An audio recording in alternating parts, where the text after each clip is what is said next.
So we are here with Midnight, not one, but two members. Last time we spoke, there was only one member. This time, two members. Next time, there's a possibility all three members will be included. Three members. How did that happen? Tell me what's going on. With the members? Yes. Well, I mean, it's not as, I mean, it's average, you know, the member. No, but the, yeah, it's I don't know, I'm sorry, I missed the question, I guess. The question actually is about the new album. Okay. Let There Be Witchery. Yes. Years ago, Bon Scott said, "Let there be rock." Is there a connection? Of course. Tell us more about that. I mean, well, yeah, I mean that's very true. It goes back to the biblical days. Let there be whatever there is, and let there be witchery is still stands true from the beginning of humanity till now, because there will always be females to just torture members like us members. So let there be witchery. They will never stop. Let it continue. Tell me about the new songs on the album. They're all rippers. All rippers. That's right. Not a breather there. You know, if I said track 3 is okay, track 7 totally blows, but no, they're all crushers, man. It's something you don't need me to tell you as the viewer or listener. Mm-hmm. I think they should go out and make up their own minds and listen to it and let it pollute their ear holes. How many of these songs are you playing live on this current tour? Right now, 2. Mm-hmm. And so yeah, it's 20% of the LP will be presented in a live fashion that we're now giving forth a presentation of the latest opus that we have created.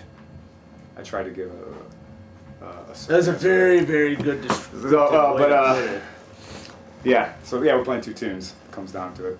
Oh, But, and I'm sure we'll play more. But for this tour, 2. Athenar, you write these songs, you record these songs all by yourself. How much control do you give to your live members live when it comes to performing them? 0. They have no. I have mind control, what it's called, and then I implanted the chip. It wasn't a COVID shot that was implanted in him. I implanted a chip in there, and they do everything exactly the way that is the chip. You know, that does. But in actuality, no. I mean, they're fantastic musicians. I don't want to tell him that because, you know, you can't give. Sometimes the chip he implants. Sometimes, it's easier. And this is, by the way, Commander Vanik speaking. Yes, Commander right? Vanik. Commander Vanik. Care to rebuttal? I mean, for me, my place is to make sure these songs come across with the most amount of energy they possibly can live. The studio and the stage is 2 completely different things, and I feel it's I try not to fix something if it isn't broken, because the records are perfect in my opinion. They sound great. I liked them before I played the songs, and I like them now. So I'm just gonna focus on kicking ass as much as I can live. So that's it. And he does. Do you find yourself finding those songs taking like a different shape on stage as they did on the record? Sometimes. Yeah. They'll. I mean, it's an organic thing. It is music. There's no disco samplers or whatever the hell is popular now. But excuse me. And then but there's little. I mean, as far as rock and heavy metal can go, it's not freeform jazz, so they're not going to be some great explorations of 14-minute guitar solos or cymbal explorations. But yeah, they come together live. Now, those songs have a lot of melody. What is it that you listen to be influenced to be such a melodic writer? You know, you don't even have to listen to music without melody. Yeah, that's true. I listen to car honking, and but I mean, it could come from anything, man. I mean, you know, of course, I like a wide variety of rock and pop music and all of its various genres and subgenres, but it's just something that comes out. You know, it's subliminal, I guess. Maybe, you know, growing up with AM radio and in the late 70s, and so it's always in there. Pandemic.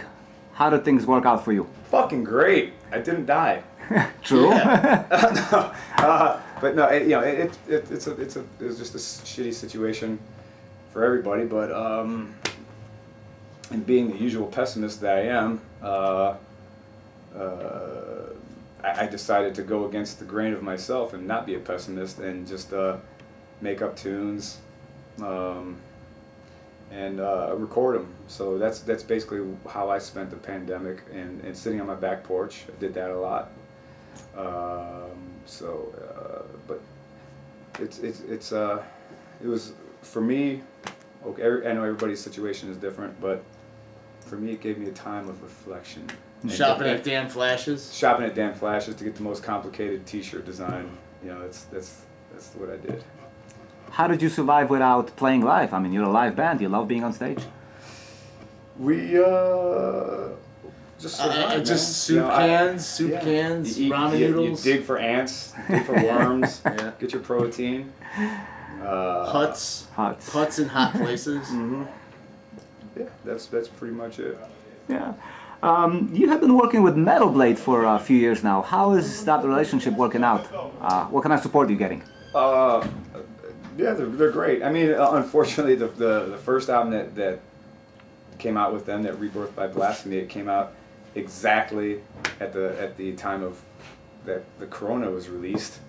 So I think there was something to do with that. You know, typical bad luck of pandemics being released and Midnight Records being released. Mm-hmm. So it was cool that they really put a lot of push behind it. You know, to use that corporate word, I guess, but you know, they did all they can, and then the pandemic came, so it didn't really get to tour behind it. So this one, that's why it's kind of like a 2 for 1. Yeah, Yep. yeah, 2 for 1 deal. Uh-huh. And speaking of touring, you finishing a major tour right now. How did things go? Any fun stories to tell? Anything? Yeah, I mean, there's been some brushes with death, some thievery. There's, you know, Stolen guitar. Stolen guitars. Yeah, there's always cool stuff to go. Hey, it's rock and roll. Yeah, that's why you leave the house. You know. Yeah, everything's a risk. So we leave the house to get to almost die in mountains and and do stuff like that. But it's been great. Again, I don't want to sound too positive and too wimpy, but Mayhem's been really fucking cool. You know, they're it's been great. Just 2 bands. It's very, very simple. So I like that because I'm a simple-minded fool, and so it's been really good. Touring wise, what's next for you? Supposedly Europe. I guess we're gonna go to Europe in May. May. End of May. And so hopefully that happens. All right.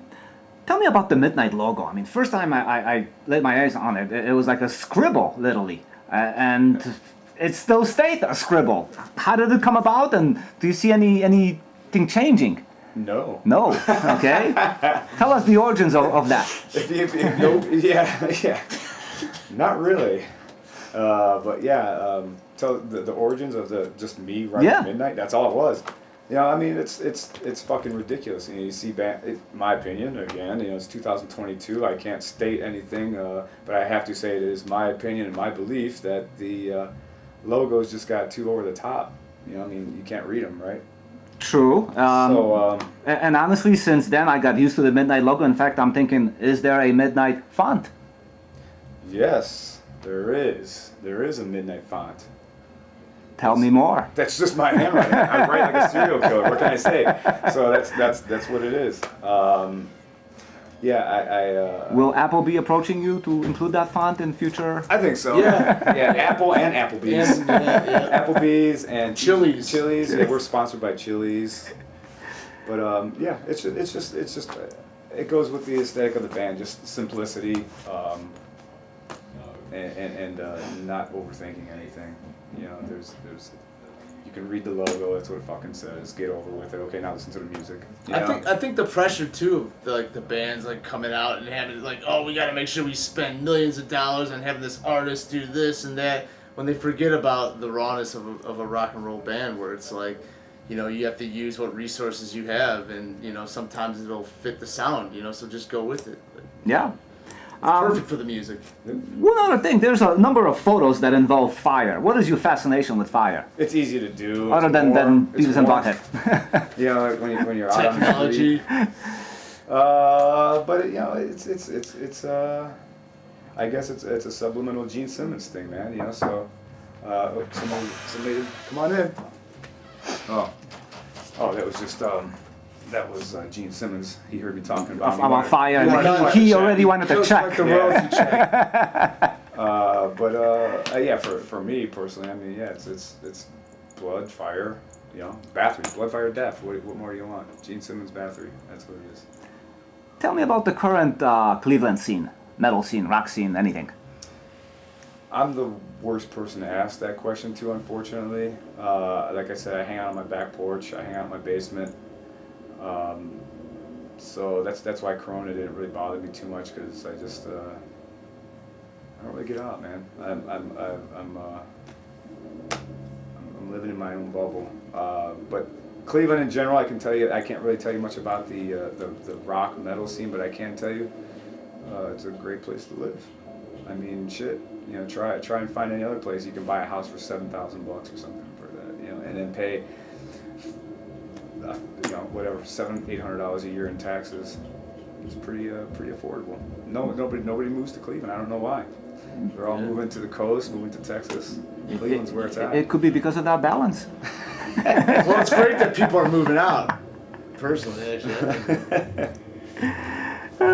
Finally, what kind of people are you attracting nowadays? Like when you play live, Well, who do you see out there? It's well with the Mayhem, I see, with my limited vision, is younger folks, which is cool, and I think a lot of them go into it not knowing us, you know, which is good, and then maybe finding something like, wow, okay, this is kind of interesting, you know, something to, you know, it kind of like just slap them in the face, you know. So a good slap in the face always feels good when it's needed. So that's what I think is happening to on these tours. And then it's been a bit since we did our own like kind of headline tour, because you know, Corona happened, so we didn't tour. And the last two tours that we did were opening for larger, more established, more drawing type acts. So you know, the plan is to get back to do a headlining club tour. You know, that's what I would like to do. And then we'll see if those recently slapped face people will come to the headlining gig. Well, let's hope they will. Yeah. What should stop them? Yeah. Thank you. Thank you. Thank you.